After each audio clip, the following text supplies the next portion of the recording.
नमस्कार, मैं हूं हरिशंकर व्यास। सेंट्रल हॉल में आपका स्वागत है। अब कहा जा सकता है कि इस साल मानसून में धोखा नहीं खाएंगे।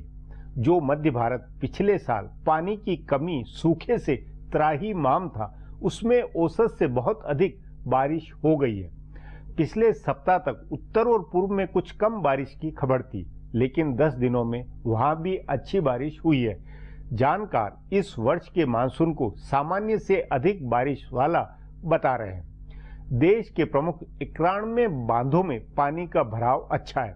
पिछले 2 वर्ष की कमी की भरपाई भरपूर होगी। अच्छी बात यह है कि चौतरफा समान रूप से अच्छी बारिश है।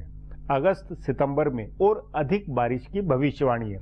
शुरुआत में 36 मौसम खंडों में से सिर्फ 5 में कुछ कम बारिश थी, पर वहां भी अब झमाझम बारिश है। इसका अर्थ है कि जुलाई में बुआई का काम अच्छी तरह से निपटा। पिछले साल के मुकाबले 2% से अधिक बुआई की रिपोर्ट है, मतलब मौजूदा फसल अच्छी होगी। अक्टूबर के त्योहारी सीजन के आते आते गांव, देहात और शहरों में मांग बढ़ेगी तो खाद्यान्न मुद्रास्फीति घट सकती है। भारत की आर्थिकी के आगे फिलहाल 2 ही मसले हैं। एक, मांग बढ़ना जरूरी है, दूसरे महंगाई काबू में रहे। ये दोनों बातें अच्छे मानसून से सधेगी। इससे अपने आप भारत की कुल विकास दर में अनुमान से ज्यादा की बढ़ोतरी संभव है।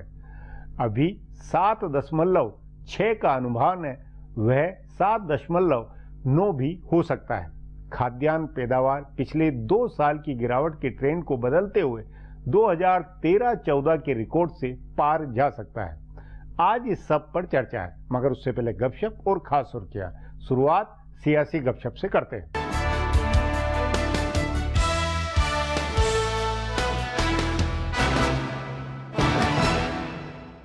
ऐसा लग रहा था कि मानसून सत्र में सरकार और विपक्ष के बीच सद्भाव बहाल हो जाएगा और दोनों मिलकर विधायी कामकाज करेंगे, लेकिन इसकी संभावना कम दिख रही है। जीएसटी की बैठक में केरल और कर्नाटक के वित्त मंत्रियों ने जैसे रुख दिखाया, उससे कांग्रेस का रुख जाहिर हुआ है। कांग्रेस के जानकार सूत्रों का कहना है कि आंध्र प्रदेश के विशेष पैकेज वाले बिल पर पार्टी की ओर से किया जा रहा हंगामा एक बहाना है। असल कारण केंद्रीय एजेंसियों की ओर से कांग्रेस नेताओं पर हो रही कार्रवाई है। सीबीआई और ईडी की ताजा कार्रवाइयों की वजह से कांग्रेस ज्यादा आक्रामक हुई है। पिछले दिनों ईडी ने हरियाणा के पूर्व मुख्यमंत्री भूपेंद्र सिंह हुड्डा के खिलाफ काले धन को सफेद करने का मामला दर्ज किया। उनके खिलाफ पीएमएलए के तहत मामला दर्ज हुआ। बहुत जल्दी सीबीआई उनको पूछताछ के लिए बुलाने वाली है। पंचकुला में भूखंड आवंटन के मामले में सीबीआई की ओर से नोटिस जारी होगी। इसी तरह सीबीआई और ईडी दोनों हिमाचल प्रदेश के मुख्यमंत्री वीरभद्र सिंह को अदालत से मिली राहत खत्म करने की जी तोड़ कोशिश कर रहे हैं। जैसे ही अदालती राहत खत्म होगी, उनकी गिरफ्तारी हो सकती है। कांग्रेस के नेता कह रहे हैं कि सीबीआई, ईडी की कार्रवाई और संसद में सहयोग दोनों एक साथ संभव नहीं है। दूसरी ओर प्रधानमंत्री नरेंद्र मोदी का निर्देश है कि कानूनी मामले में कोई मोलभाव नहीं करनी है। ऐसे में दोनों पक्षों में टकराव और गतिरोध बढ़ेगा। तृणमूल कांग्रेस की अध्यक्ष और पश्चिम बंगाल की मुख्यमंत्री ममता बनर्जी क्या विपक्षी पार्टियों की पंचायत संभालेंगी? जिस अंदाज में वे विपक्षी पार्टियों से मिल रही हैं, उससे ऐसा लग रहा है कि वे एक धुरी बन सकती हैं। उनकी पार्टी के जानकार सूत्रों का कहना है कि ममता बनर्जी की कोशिश यह है कि किसी तरह से कांग्रेस और लेफ्ट का गठबंधन भाजपा के साथ मुख्य मुकाबले में न आने पाए, यानी उनकी कोशिश कांग्रेस का खेल बिगाड़ने की है। ममता बनर्जी ने इस बार के दिल्ली दौरे में इसका साफ संदेश दे दिया। वे मंगलवार को संसद में आई तो तृणमूल संसदीय पार्टी के कमरे में उन्होंने सभी पार्टियों के नेताओं से मुलाकात की, लेकिन कांग्रेस के किसी नेता को नहीं मिली। इस बारे में पूछने पर उन्होंने कहा भी कि कांग्रेस और लेफ्ट जब एक साथ है तो उन्हें ममता से क्या काम हो सकता है। ममता बनर्जी सपा के राम गोपाल यादव से मिली, डीएमके की कनिमोझी भी उनसे मिली और उन्होंने बीजू जनता दल के नेताओं से भी मुलाकात की। सबसे दिलचस्प बात रही कि आम आदमी पार्टी ने अपने सबसे जूनियर प्रवक्ता राघव चड्ढा को उनसे मिलने भेजा। कहा जा रहा है कि ममता आम आदमी पार्टी के लिए पंजाब में प्रचार कर सकती हैं, लेकिन अभी तक उन्होंने इस बारे में फैसला नहीं किया है। प्रधानमंत्री से मिलने से पहले उन्होंने बिहार के मुख्यमंत्री नीतीश कुमार से भी बात की। ऐसा लग रहा है कि कांग्रेस और लेफ्ट को रोकने के लिए वे तीसरे मोर्चे के नेताओं की पंचायत संभाल सकती हैं। उत्तर प्रदेश विधानसभा चुनाव से पहले भारतीय जनता पार्टी को राष्ट्रीय स्वयंसेवक संघ की चिंता करनी पड़ रही है। तभी नीतिगत मामलों पर सफाई के लिए संघ के पदाधिकारियों के साथ पार्टी के वरिष्ठ नेता और कई केंद्रीय मंत्रियों से मुलाकात हुई। एफडीआई के मसले पर पिछले दिनों केंद्र सरकार ने जो फैसला किया है, उसके बारे में संघ को बताने के लिए एक अहम बैठक हुई है। ध्यान रहे, संघ से जुड़े मजदूर यूनियन भारतीय मजदूर संघ ने इसका विरोध किया है। तभी पीयूष गोयल, निर्मला सीतारमण, राधा मोहन सिंह आदि मंत्रियों ने संघ के वरिष्ठ पदाधिकारियों कृष्ण गोपाल और दत्तात्रेय होसाबले से मुलाकात की और उन्हें इसके बारे में बताया। भाजपा के नेता मान रहे हैं कि इस समय संघ को नाराज करने की जोखिम नहीं ली जा सकती है। वैसे संघ ने उत्तर प्रदेश में अपना काम शुरू कर दिया है। कानपुर में हुई एक हफ्ते की बैठक में संघ प्रमुख मोहन भागवत खुद भी मौजूद थे और वहां विधानसभा चुनाव को लेकर भी चर्चा हुई। संघ पदाधिकारियों को पता है कि उनके एजेंडे को लागू करने के लिहाज से उत्तर प्रदेश कितना अहम है। तभी खबर है कि संघ के वरिष्ठ पदाधिकारियों ने प्रचारकों को निर्देश दिया है कि वो टिकट के लिए भाजपा नेताओं पर दबाव न डालें। सूत्रों के मुताबिक उनको ये कहा गया है कि टिकट चाहे जिसे मिले, उनका काम भाजपा की जीत सुनिश्चित करना है। संघ का ये निर्देश भाजपा के लिए बड़ी राहत की खबर है। अब आज की सुर्खियां ये लीक से कुछ हटकर है और इनसे देश की दशा दिशा को बूझ सकेंगे।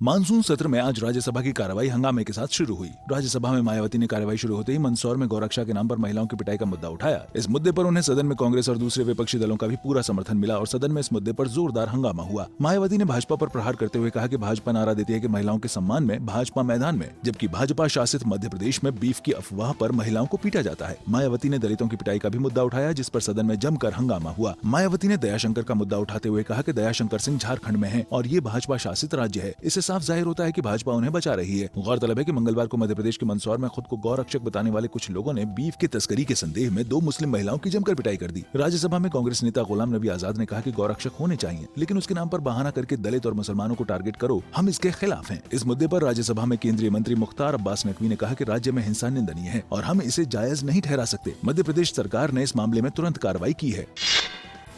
कांग्रेस पार्टी उपाध्यक्ष राहुल गांधी के महात्मा गांधी की हत्या में आरएसएस के लोगों का हाथ बताने वाले बयान के मामले की सुनवाई करते हुए सुप्रीम कोर्ट ने आज आपराधिक मानहानि के मामले में की गई प्रक्रिया पर ही सवाल उठाए हैं। अदालत ने इस पूरे प्रकरण की खामियों को उजागर करते हुए कहा कि आपराधिक मानहानि के मामले में न पुलिस एफआईआर दर्ज कर सकती है और न ही मजिस्ट्रेट किसी भी तरह से पुलिस की कोई रिपोर्ट मांग सकता है, न ही जांच करने को कह सकता है। अदालत ने इस मामले में पूछा कि मजिस्ट्रेट ने कैसे पुलिस से रिपोर्ट मांगी। महाराष्ट्र सरकार की ओर से तुषार मेहता ने दलील दी कि कानूनन मजिस्ट्रेट ऐसे मामलों में पुलिस को जांच के लिए कह सकते हैं, जबकि राहुल गांधी की ओर से कपिल सिब्बल ने महाराष्ट्र सरकार के वकील को कहा कि ये प्राइवेट शिकायत है, इसमें सरकार का कोई काम नहीं है। इस मामले की अगली सुनवाई 23 अगस्त को होगी। गौरतलब है कि महात्मा गांधी की हत्या में आरएसएस के लोगों का हाथ बताने वाले बयान पर राहुल गांधी के खिलाफ आपराधिक मानहानि के मामले में सुप्रीम कोर्ट में सुनवाई चल रही है। उत्तर प्रदेश विधानसभा चुनाव से पहले एक बार फिर बसपा सुप्रीमो मायावती को तगड़ा झटका लगा है। स्वामी प्रसाद मौर्य व आर.के. चौधरी के बसपा छोड़ने के बाद आज बसपा के 2 विधायकों ने पार्टी छोड़कर भारतीय जनता पार्टी में शामिल होने का ऐलान किया है। बसपा के इन दोनों विधायकों रोमी साहनी और ब्रिजेश वर्मा ने मायावती पर सीधा आरोप लगाते हुए कहा है कि उनसे पैसे मांगे गए। रोमी साहनी और ब्रिजेश वर्मा ने एक प्रेस कॉन्फ्रेंस किया, जिसमें रोमी साहनी ने कहा कि मुझसे 5 करोड़ और ब्रिजेश वर्मा से 4 करोड़ रुपए मांगे गए। रोमी ने कहा कि एक टिकट के लिए 10 करोड़ रुपए तक मांगे जा रहे हैं। रोमी ने कहा कि मायावती के घर पर हमसे पैसे मांगे गए। गौरतलब है कि रोमी साहनी पालिया सीट से और ब्रिजेश वर्मा बिलग्राम से विधायक हैं।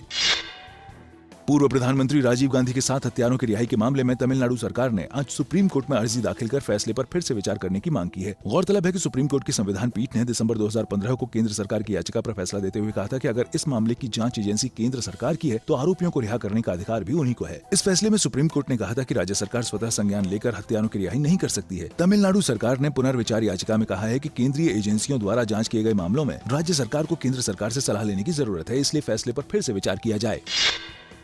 मध्य प्रदेश व्यापम के जरिए एमबीबीएस की पढ़ाई करने वाले 634 छात्रों के मामले में सुनवाई करते हुए आज सुप्रीम कोर्ट ने सख्त रवैया अपनाते हुए सीबीआई से पूछा कि व्यापम मामले में 2008 से 2012 के बीच मामलों की जांच क्यों नहीं हुई। अदालत ने सीबीआई से पूछा कि जो शिकायतें दर्ज की गई थी उसका क्या हुआ। अदालत ने सीबीआई को साफ कहा कि जब सारे मामले की जांच के लिए कहा गया था तो ये भी उसी का हिस्सा है। अदालत ने सीबीआई से ये भी पूछा कि 2008 से 2012 के दौरान किसी छात्र के खिलाफ क्या कार्रवाई हुई। सुप्रीम कोर्ट ने कहा कि व्यापम घोटाला राष्ट्रीय स्तर का है। व्यापम घोटाला हमें बेहद चौंका रहा है, क्योंकि साल दर साल घोटाले होते रहे हैं। अदालत ने सीबीआई से पूछा कि व्यापम घोटाले की जांच कहां तक पहुंची है और वो कब तक पूरी हो जाएगी। अदालत ने मध्य प्रदेश सरकार से कहा है कि हमें ये जवाब दीजिए कि कितने घोटाले व्यापम की तरह राज्य में हुए हैं। हमें पटवारी से लेकर पीसीएस की भर्ती तक की जानकारी चाहिए। फिलहाल अब एक ब्रेक के फिर खुलासा होगा।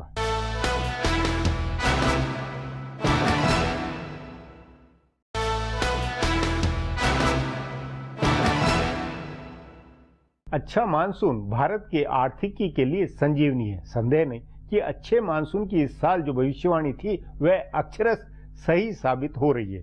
मानसून के कारण सरकार के लिए यह वित्तीय वर्ष अच्छा साबित होगा।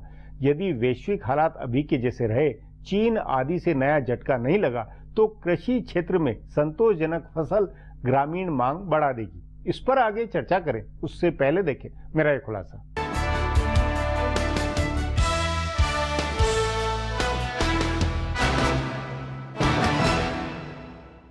इस साल मॉनसून अच्छा है। अब तक मौसम विभाग की भविष्यवाणी सही हो रही है और कमोबेश सामान्य बारिश हो रही है। बारिश का बंटवारा भी इस बार सामान्य है, यानी ऐसा नहीं है कि कहीं बहुत ज्यादा हुई है और कहीं कम। पूरे देश में एक समान पानी गिरा है, इसलिए खरीफ फसल खास तौर से धान की रोपनी अच्छी हुई है। अगस्त और सितंबर में भी अगर अच्छी बारिश होती है तो त्योहारी सीजन शुरू होने तक गाँवों में रौनक लौट सकती है। अक्टूबर से शुरू होने वाले त्योहारी सीजन में इससे मांग बढ़ेगी और फिर विकास दर में तेजी आएगी। यह एक सामान्य सदिच्छा है जो एक आम भारतीय से लेकर अर्थशास्त्र के जानकारों के दिमाग में है। हालांकि इसके कुछ और पहलू हैं, जिस बारे में निश्चित रूप से भारतीय रिजर्व बैंक के रिटायर हो रहे गवर्नर रघुराम राजन भी सोच रहे हैं। अगर मॉनसून अच्छा होता है और ग्रामीण भारत में मांग बढ़ती है तो महंगाई का क्या होगा? यह रिजर्व बैंक की बड़ी चिंता होगी, क्योंकि विकास दर बढ़े तो मुद्रास्फीति की दर को काबू में रखना आसान नहीं होता है। बहरहाल ये बात की बात है, लेकिन अभी माना जा रहा है कि अच्छे मॉनसून से लोगों के अच्छे दिन आएंगे। भारत की अर्थव्यवस्था में कृषि क्षेत्र का योगदान 15% है। बहुत समय नहीं बीता जब यह 25% होता था। पिछले 2 दशक में भारतीय अर्थव्यवस्था में आए बदलाव की वजह से कृषि का हिस्सा घटकर 15% पर आ गया है। फिर भी यह बहुत बड़ा हिस्सा है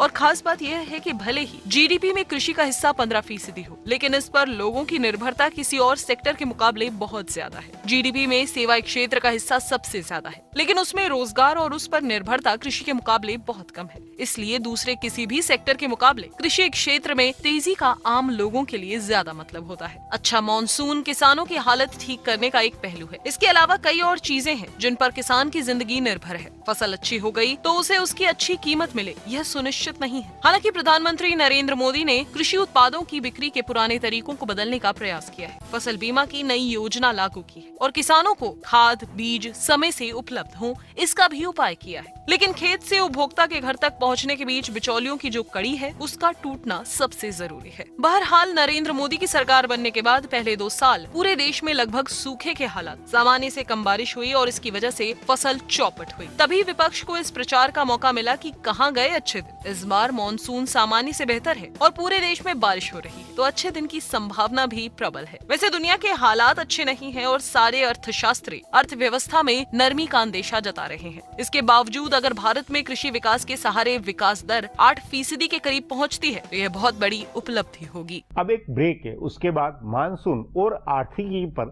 चर्चा करेंगे।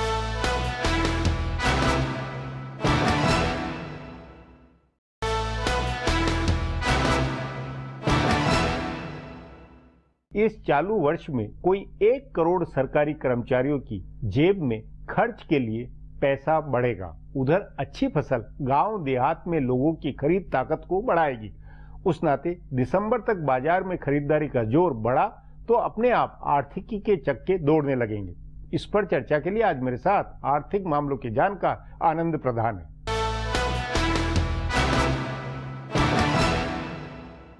आनंद जी, कुल मिलाकर क्या ये माना जाना चाहिए अब कि मानसून इस वर्ष अच्छा रहेगा और उसके कारण आर्थिकी के चक्के दौड़ेंगे? जो अभी तक मानसून की रफ्तार है, बीच में जून के एक हिस्से को छोड़ दे जिसमें वो थोड़ा सा सुस्त हो गया था, तो अभी जुलाई में उसने काफी रिकवर किया है। और जो मौसम विभाग की भविष्यवाणी थी उससे वो मतलब जो एक एवरेज है उससे ज्यादा है और देश के 14 राज्यों में ज्यादा दिखाई पड़ रहा है। पर यह भी बात सही है कि मॉनसून के इसके साथ जिस तरह से फसलों में खास करके खरीफ की फसल में बढ़ोतरी की उम्मीद की जा रही है, वो इस पर भी डिपेंड करता है कि मॉनसून का भी आधा समय निकला है, अभी बुआई हो रही है और जो सितंबर तक यानी जो 4 महीने ये इंपॉर्टेंट हैं, तो अक्सर ये भी देखा गया कई बार कि मॉनसून इरेटिक भी रहता है, तो ये भी हमें देखना पड़ेगा। तो ये बात सही है कि अभी जो प्रेडिक्शन है उसमें थोड़ा बहुत अगर चेंज छोड़ दें तो सही जा रहा है जो प्रेडिक्शन के मुताबिक ही, और अगर ऐसा हुआ तो निश्चित तौर पर कृषि में अगर उत्पादन बढ़ता है तो उसका असर पूरी अर्थव्यवस्था पर बढ़ता है, क्योंकि उपभोग बढ़ता है, डिमांड बढ़ती है। रूरल इलाके में खास करके थोड़ी प्रॉस्पेरिटी आती है। 2 साल के सूखे के उसी बैकग्राउंड के कारण आ रहा है, क्योंकि पिछले साल एग्रीकल्चर की जो ग्रोथ रेट थी वो 0.5% थी। अब अगर इस साल उम्मीद की जा रही है कि अच्छे मानसून के बाद ये 3 से 4% तक पहुंच सकती है। अगर 4% पहुंच गई तो निश्चित तौर पर इसका अच्छा असर अर्थव्यवस्था पर पड़ेगा। बुनियादी सवाल ये कि इस मानसून की खबर से इस फसल के अच्छे होने से जो महंगाई का जो दबाव था, प्रेशर था, वो क्या कम होता हुआ नहीं लगता कि आते आते अक्टूबर तक दो ही चुनौती की मांग भी बढ़े और महंगाई का दबाव भी कम हो जाए? महंगाई, इन्फ्लेशन एक बहुत इंपॉर्टेंट इशू है। दरअसल सबसे बड़ा सवाल यही है महंगाई पर काबू पाना, और अगर ये काबू नहीं हुआ तो इंटरेस्ट रेट कमी नहीं होगी। काबू, अब मानसून फसल अच्छी है खाद्यान्न में, क्योंकि खाद्यान्न का उत्पादन, देखिए खाद्यान्नों का उत्पादन खास करके सब्जियों वगैरह का, दालों का, ये तो फसल आते आते भी 4-6 महीने लगेंगे। तो इस बीच जो है इसको जो अपेक्षा की जा रही है कि क्योंकि पिछले 2-3 महीनों में लगातार बढ़ रहा है, और ये इसको लेकर के बल्कि रिजर्व बैंक के गवर्नर ने यहां तक कहा कि जो कह रहे हैं कि इन्फ्लेशन में कमी आ रही है वो कहां है, मुझे दिखाएं। वो लोग कौन हैं जो बता रहे हैं कि इन्फ्लेशन में कमी आ रही है? ये सच्चाई यही है कि इन्फ्लेशन में भी कमी नहीं है। इसको आने में अगर मानसून अच्छा रहा और फसलें अच्छी हुई तो 4 से 6 महीने लगेंगे। वही अक्टूबर नवंबर से असर होने के बाद ही तो उसमें आएगी। दूसरी बात यह है कि इस बीच जो इन्फ्लेशनरी एक्सपेक्टेशंस हैं वो ज्यादा हैं, उसके कारण अगर सितंबर में आने वाली जो मॉनेटरी पॉलिसी है उसमें इंटरेस्ट रेट कम होने की जो अपेक्षा है वो शायद नहीं हो पाए, क्योंकि ज्यादातर लोग ये मान रहे हैं कि अभी इन्फ्लेशन का प्रेशर फिर से बिल्डअप हुआ है।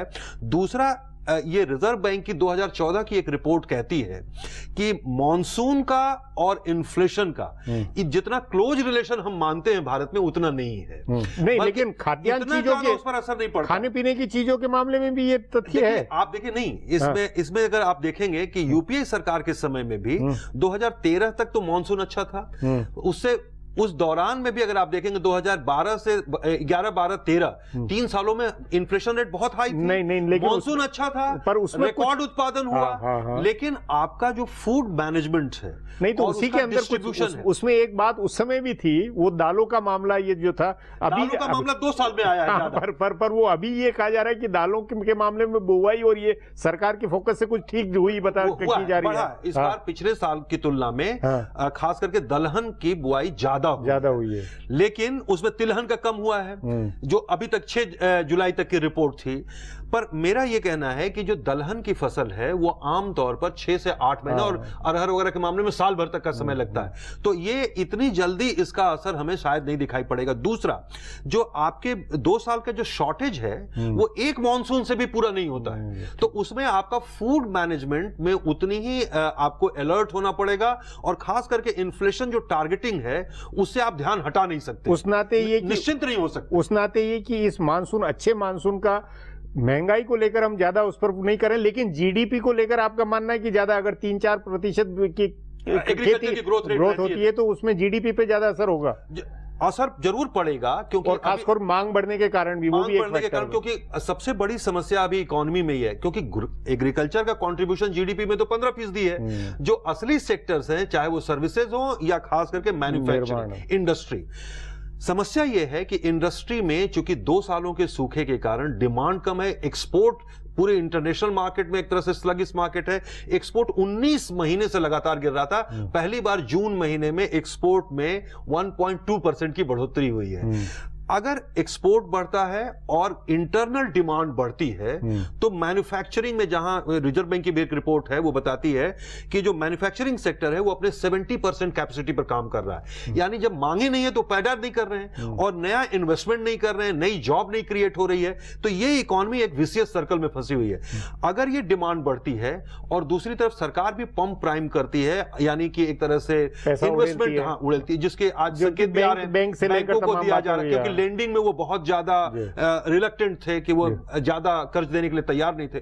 तो अगर इन सब को मैनेज ज्यादा किया गया बेहतर अगले 6 महीनों में, तो निश्चित तौर पर इकोनॉमी में एक पिकअप होने की उम्मीद है, क्योंकि इसमें कई तरह की कुल मिलाकर ये कि पिछले 2-3 सालों के मुकाबले में ये वित्तीय वर्ष इस मानसून के कारण शायद बेहतर होने की पूरी उम्मीद है, क्योंकि जिसको हम कहते हैं कि जो एक तरह से ऑब्जेक्टिव कंडीशन, यानी आपका इंटरनेशनल मार्केट में भी थोड़ा इंप्रूवमेंट है, एक स्टेबिलिटी है, ब्रेक्जिट का जिस तरह का अनुमान लग रहा था उस तरह का नहीं है, कमोडिटी प्राइसेस अभी भी लो हैं, तो फेवरेबल एटमॉस्फेयर है। इसमें सरकार का जो इकोनॉमी मैनेजमेंट है और फूड मैनेजमेंट है, इन्फ्लेशन मैनेजमेंट है, ये इंपॉर्टेंट है, इससे ही इकोनॉमी ग्रो करेगी। जी आनंद जी, बातचीत को यहीं समाप्त करेंगे। प्रोग्राम में आने के लिए बहुत बहुत धन्यवाद। हमारा प्रोग्राम अब यहीं खत्म पहुंचता है। आग्रह है प्रोग्राम पर अपनी राय hsvyas@nayaindia.com पर ईमेल करके बताएं या hsvyas@twitter और Facebook/नया इंडिया न्यूज़पेपर पर जाहिर करें। अब कल फिर मिलेंगे इसी चैनल पर इसी समय।